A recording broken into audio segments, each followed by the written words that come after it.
Bonsoir à tous, bienvenue aux 20h sur Equinox Télévision. À la une de cette édition, le département du Faro et Déo serait-il une porte d'entrée facile pour des bandes armées et autres bandits de grands chemins en provenance du Nigeria voisin?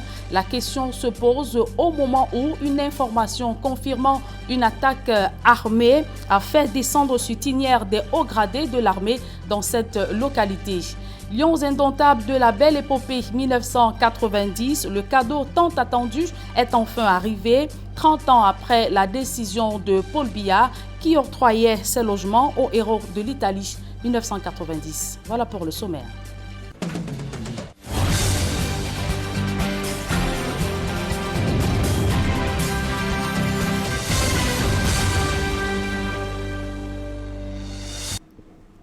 Une fois de plus, bonsoir à tous, mesdames et messieurs. Merci de rester fidèles sur Equinox Télévision. Ouvrons cette édition par ce cri de détresse des habitants de Ngouti dans le département du Coupé-Maningouba, victimes d'un glissement de terrain accompagné de coulées de boue qui a ôté la vie à 3 personnes. Ces habitants sont sans voix et sans repère. D'autres précisions avec Xavier Foka. C'est une profonde désolation et une grande détresse dans la localité de Ngouti, département du Coupé-Maningouba. Nous sommes dans la région du sud-ouest Cameroun.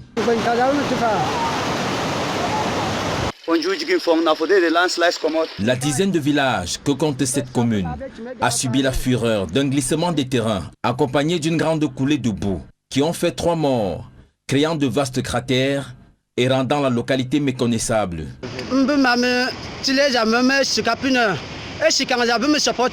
À leur passage, ces glissements de terrain et cette coulée de boue n'ont pas manqué d'emporter avec eux plusieurs hectares d'une bananeraie et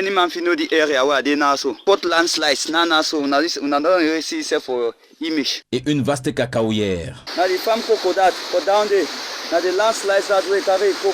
La seule route qui relie tous les villages de la localité a presque entièrement disparu sous la boue ou emportée par endroits. Pour se mouvoir, les habitants ont fabriqué ce pont de fortune où se battent avec de l'eau boueuse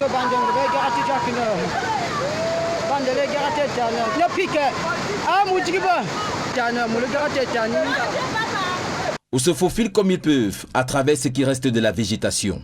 Au bout d'un des villages, cette famille est dans la rue après avoir perdu sa maison avec tout son contenu. Les plus chanceux ont rassemblé quelques effets et s'apprêtent à quitter le village, tout comme ceux qui s'en vont déjà avec ce qu'ils peuvent. Désemparés et surtout impuissants face à cette catastrophe d'une rare ampleur, les habitants de la localité de Ngouti dans le sud-ouest appellent les autorités camerounaises à leur venir en aide.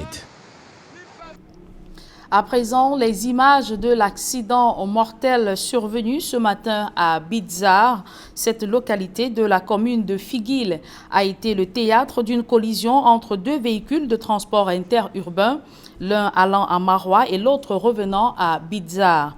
Le bilan fait état de 5 morts et plusieurs blessés conduits à l'hôpital régional de Garoua.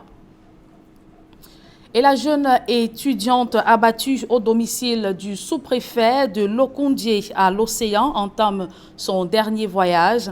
Taba Lydienne Solange a lieu, la mise en bière de Taba Lydienne Solange a lieu demain à l'hôpital de Kribi, suivi de son enterrement à Mouanko, son village natal. Et je vous le disais en titre, l'insécurité gagne du terrain dans le Faro et Déo. Ce département est en proie aux exactions des bandes armées qui viendraient du Nigeria voisin. La mobilisation des officiers généraux de la 3e région de gendarmerie et ceux de la 3e région militaire interarmée a permis de rassurer les populations apeurées. D'autres précisions avec Jean-Blaise Noupéé et Jean-Paul Chouniat. Le Faro et Déo dans la région de la Damawa apparaît désormais comme une porte d'entrée facile pour des bandes armées et autres bandits de grands chemins qui viendraient du Nigeria, pays voisin qui partage une frontière sur près de 150 km avec ce département. Souvent, ils traversent pour venir kidnapper nos éleveurs et repartir. Aucun corps étranger ne peut s'infiltrer sans qu'on ne sache. En moins d'une demi-journée, nous sommes au courant.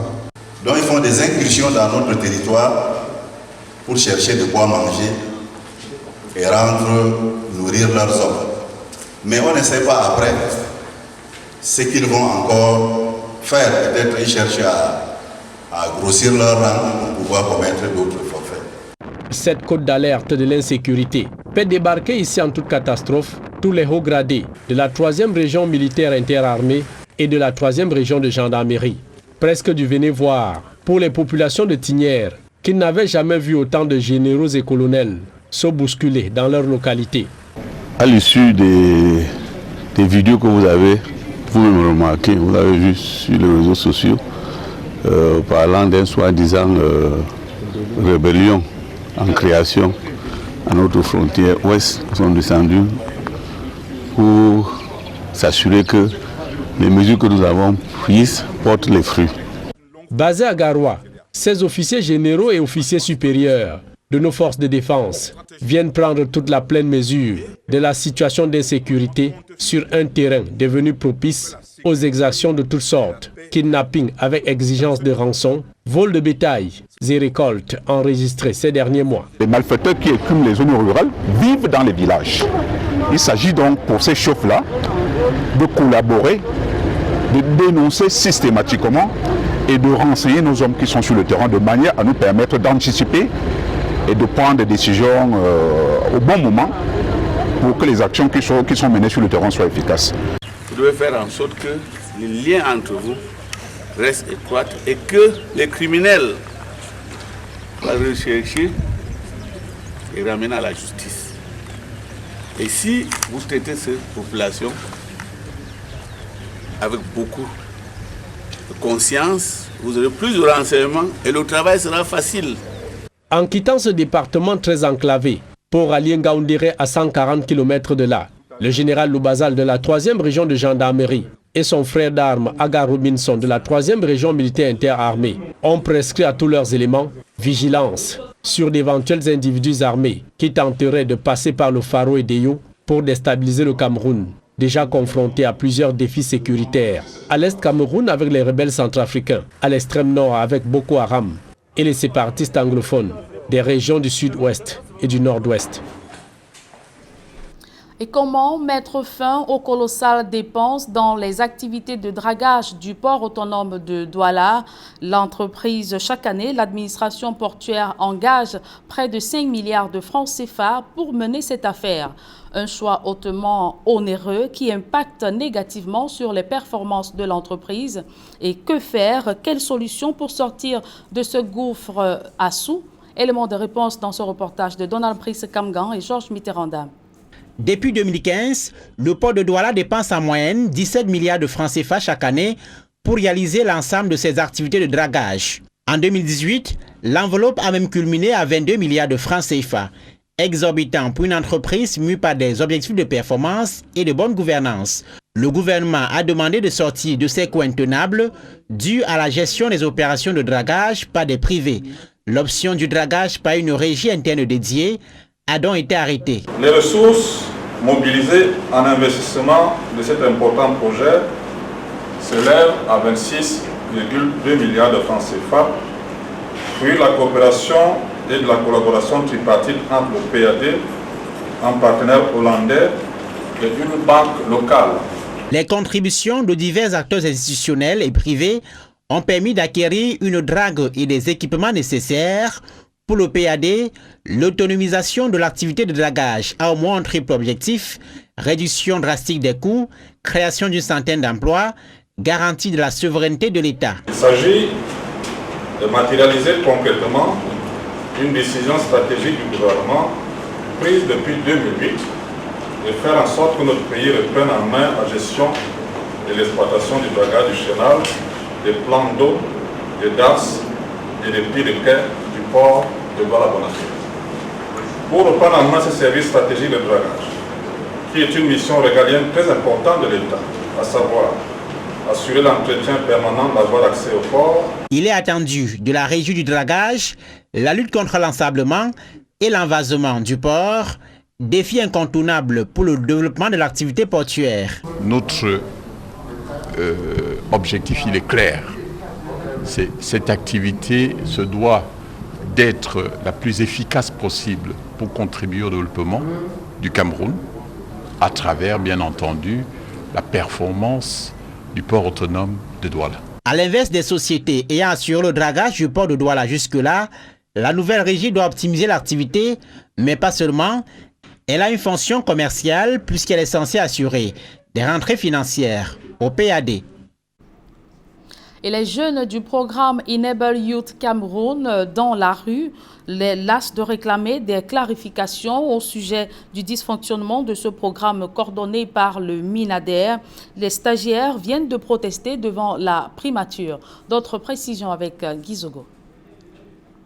Et je vous le disais, les jeunes du programme Enable Youth Cameroun sont dans la rue, las de réclamer des clarifications au sujet du dysfonctionnement de ce programme coordonné par le MINADER. Les stagiaires de ce programme ont protesté devant les services ou devant la primature. Guy Zogo nous en dit un peu plus. Le programme Enable Youth Cameroun, dans sa variable agriculture, prend-il de l'eau? Bien que vanté par le gouvernement pour ses bénéfices attendus, pour le moment, c'est la colère qui en résulte avec une marche de protestation des stagiaires de ce programme devant la primature à Yaoundé. Nous avons été recrutés dans ce programme international qui a fait ses preuves au Nigeria, au Bénin, en Tanzanie, dans tous ces pays-là. C'est là près de 2 ans. Nous étions au démarrage de 512 jeunes Camerounais diplômés. Nous avons quitté nos jobs, nos enfants et nous avons signé un contrat d'engagement avec l'institution qui nous lie. Nous avons été envoyés dans les 14 centres d'incubation dans l'étendue du territoire camerounais. Loin des promesses relatives à cette formation, les stagiaires ont plutôt déchanté. Nous avons présenté 2 guichets. Un guichet de 50 millions pour les jeunes qui n'ont pas d'expérience et 250 millions pour ceux qui seront déjà en activité. C'est comme ça que nous avons commencé la formation et quelques mois, nous avons commencé à remarquer certains dysfonctionnements. Déjà, l'hébergement qui nous avait été assuré avait été stoppé par les prestataires. Nous n'avons pas d'assurance maladie, on nous avait promis une bourse mensuelle. Mais depuis le démarrage, nous n'avons rien reçu. Nous avons été expulsés, manu militaire et par ces prestataires-là qui réclamaient des paiements. Jusqu'ici, malgré les assurances faites à ces derniers, rien n'a bougé. Là, on a saisi les responsables du programme, notamment l'État du Cameroun qui est représenté par le MINADER et par la cellule du PDCVA qui gère 3 composantes. Ces autorités-là nous ont fait des promesses depuis près de 12 mois. Nous sommes à la rue, on est allé voir ce cordeau, il ne nous a rien dit. Nous sommes allés rencontrer le ministère, nous avons des correspondants où ils nous font des promesses chaque mois que le programme va répondre. Selon les manifestants, leur ire est décuplée du fait des fautes de gestion relevées par la Banque africaine de développement, le financier du dit programme. Nous avons lu un rapport alarmant de la Banque africaine de développement qui décriait des graves fautes de gestion dans ce programme. Alors que le PDCA de son côté a publié une contre-vérité qui montrait le succès total du programme. Le ministre de l'Agriculture a fait une sortie où il a estimé également que c'est un programme qui a félicité. Dans le détail, la Banque africaine de développement incrimine la gestion du coordonnateur du programme de développement des chaînes de valeur agricoles, PDCVA, qui coordonne le programme Enable Youth Cameroun. Sur 1,5 milliard de francs CFA audités, il est relevé, entre autres, le paiement des salaires des stagiaires à hauteur de 400 millions de francs CFA et le dédouanement de véhicules personnels à hauteur de plusieurs autres millions de francs CFA.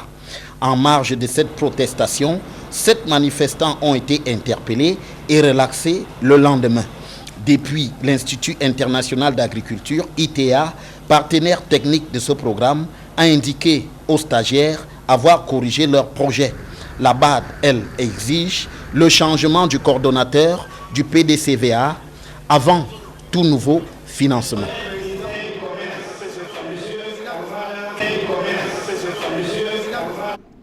Ouvrons à présent le chapitre santé de ce journal. Pandémie de Covid-19. Le virus fait ses premiers pas en Konsamba dans le Mungo. Cette localité vient d'enregistrer ses premières victimes au moment où le ministre de la Santé publique annonce une régression des cas de contamination au Cameroun. D'autres précisions avec Cyrine Diemba, Nadine Yambou et Nadine Ngwafo.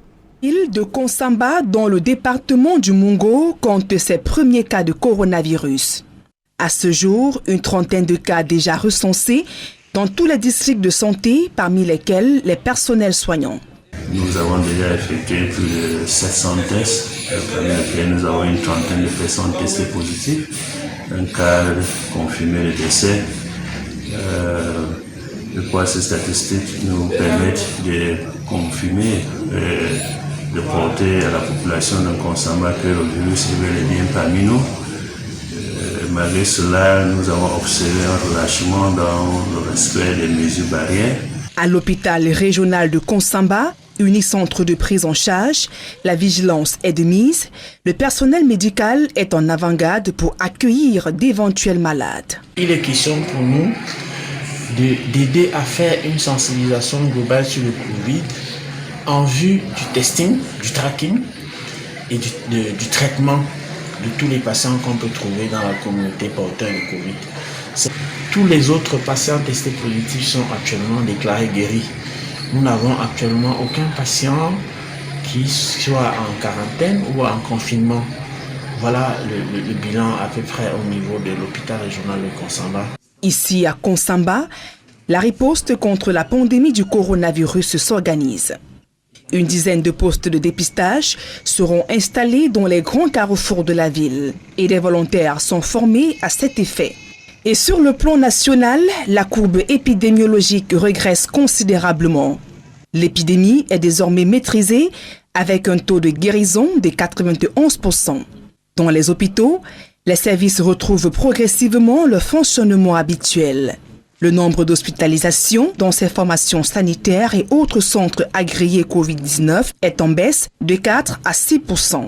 De même que le taux de sévérité de moins de 0,5%. Le taux de létalité se situe à 2,1%. Dans une note de synthèse, le ministre de la Santé publique attribue cette baisse significative à la stratégie nationale de riposte mise en place avec la densification de l'offre en matière de dépistage, passée de 1 à une quinzaine de laboratoires. L'amélioration de l'offre dans la prise en charge précoce des cas de coronavirus et l'élargissement de la capacité des soins intensifs. Malgré ces bons points enregistrés dans la lutte contre ce fléau mondial, le ministre de la Santé publique exhorte tous les maillons de la chaîne à rester mobilisés car la bataille est loin d'être vaincue. Le virus continue sa progression dans les autres villes du pays. Des spécialistes de la santé alertent sur une possible résurgence de la maladie au regard de son évolution dans le monde. Les populations sont de ce fait appelées à maintenir les mesures barrières, seule arme efficace contre le coronavirus. Au moment où le pays amorce la 4e phase opérationnelle de son plan de riposte, l'enjeu est désormais de maintenir le cap et de poursuivre la courbe descendante de la pandémie.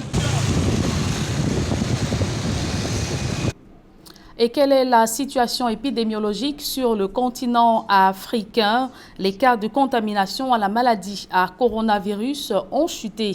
Face à cette lueur d'espoir, l'Organisation mondiale de la santé invite les pays africains à redoubler d'ardeur dans le respect des mesures barrières. Nadine Yambou, une fois de plus. Des signes d'espoir s'observent déjà sur le continent africain, près de 7 mois après le début de l'épidémie. D'après le Centre de contrôle et de prévention des maladies de l'Union africaine, le nombre moyen des personnes infectées par jour à l'échelle africaine a considérablement chuté ces dernières semaines. L'on est passé de 11 000 à 10 000 cas. De quoi redonner du souffle au personnel de santé submergé par des malades. Cette stabilisation des cas de coronavirus est due, selon l'OMS, à l'application stricte des mesures de confinement en vigueur dans certains pays d'Afrique. Autre indicateur encourageant, les progrès effectués dans l'amélioration des capacités de dépistage sur le continent, même si le nombre de tests effectués reste toujours en deçà des attentes. Cependant, cette tendance à la baisse devrait être notée avec beaucoup de prudence, avertit le Centre de contrôle et de prévention des maladies. L'institution africaine explique que le SARS-CoV-2 est très délicat et se propage rapidement. Le continent africain a franchi la barre de 1 200 000 infections avec 28 000 décès, dépassant ainsi le pic de la pandémie. Plus de la moitié des cas sont recensés en Afrique du Sud. Classé 5e mondial avec plus de 609 000 cas, Le pays connaît également une certaine accalmie avec une baisse drastique de nouvelles contaminations et décès liés au coronavirus. Et ce reportage qui nous vient à l'instant, les populations de Makepe-Misoke continuent de subir les conséquences des pluies diluviennes survenues vendredi dernier dans la capitale économique. Ces fortes pluies ont provoqué l'effondrement d'un pont dans ce quartier. Depuis lors, c'est un danger permanent pour les populations. D'autres précisions avec Eric Fopossi. Un conduit d'eau métallique transformé en pont de fortune. Nous sommes au quartier Makepe-Misoke, dans le 5e arrondissement de Douala. Le pont qui reliait Lok-Malep à Chefferie-Misoke a en effet été détruit par les fortes pluies du vendredi 21 août 2020. Le danger est désormais permanent sur ce pont de la mort.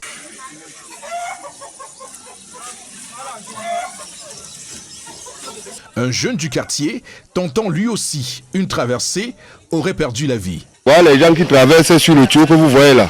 Ils tombent même dans l'eau. Hier, on a retiré un corps ici, là, dans l'eau. Voici celui qui avait retiré le corps. Ils ont retiré un corps ici, dans l'eau. Ça nous a fait regretter tout. Et le corps même, ce n'est pas un corps étranger, toujours quelqu'un du quartier. Je vois, quand je vois même les gens traverser vraiment sur le fer de l'eau, le tuyau de l'eau. C'est risquant. C'est très risquant, je ne peux pas. Moi, d'abord, je ne peux pas.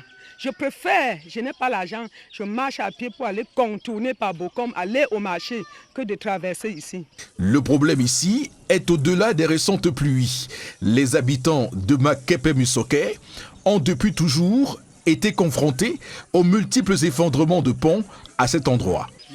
Ça, c'est le premier pont que l'État a mis, était en ciment.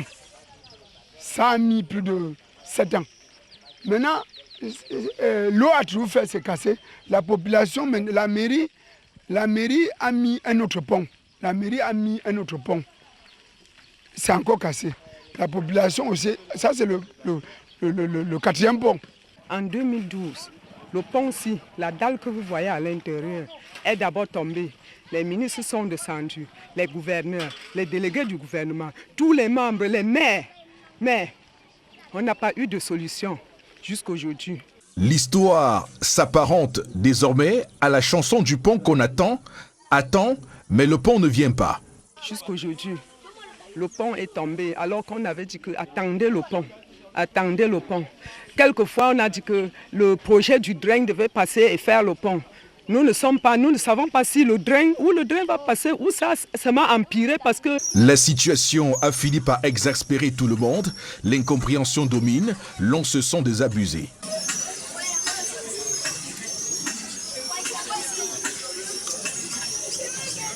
Depuis 2012, au centre de la ville, nous sommes au centre de la ville. Nous sommes ici au cœur de Douala. Si on dit le centre urbain, donc le centre quittant de Bonanjo, 14, ça c'est le centre. Nous sommes vraiment dépassés comment un pont. Nous manquons un pont qui peut nous relier de Lok-Malep-Misoke. Fatiguées d'attendre, les populations se débrouillent comme elles peuvent pour contourner le problème. Voilà un grand pont comme ça qui relie deux quartiers. Chaque fois on prend les morceaux, le quartier se débrouille à mettre les morceaux de bois à traverser. À tout moment, le pont qui se passe ici, c'est le quartier qui souffre. On cotise l'argent, on contribue l'argent de gauche à droite pour acheter les morceaux de bois pour lancer le pont là. Cette fois, impossible de construire rapidement un pont en bois. La seule solution viable reste la voie de contournement. La voie de contournement, c'est difficile. Puisque quand on quitte ici, il faut ressortir vers Marie-Lumière et contourner au Goudron, aller contourner au Carrefour Chefferie pour rentrer ici. C'est très loin. Le transport simple qui tient ici pour contourner jusque-là, c'est 300. Le calvaire est dans total pour ces Camerounais et Camerounaises, déjà terriblement marqués par les inondations. Les élèves, voilà l'école publique à côté. L'eau a failli enlever toute l'école. Les gens, entrer dans les maisons des gens jusqu'à... Tout est mouillé partout.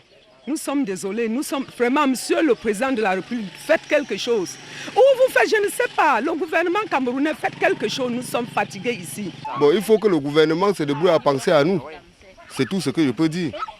Même le super-maire est même venu jusqu'ici, je ne connais pas je ne sais pas ce qu'il pense dans sa tête. En attendant une solution des autorités, le quartier Makepe-Bisoke demeure hanté par ces vieux démons. Ici, la mort rôde, partout et toujours. À présent, l'actualité hors de nos frontières. 9 jours après avoir été arrêté et poussé à la démission par l'armée malienne, l'ancien président déchu Ibrahim Boubacar Keïta a été libéré ce jour par la junte au pouvoir.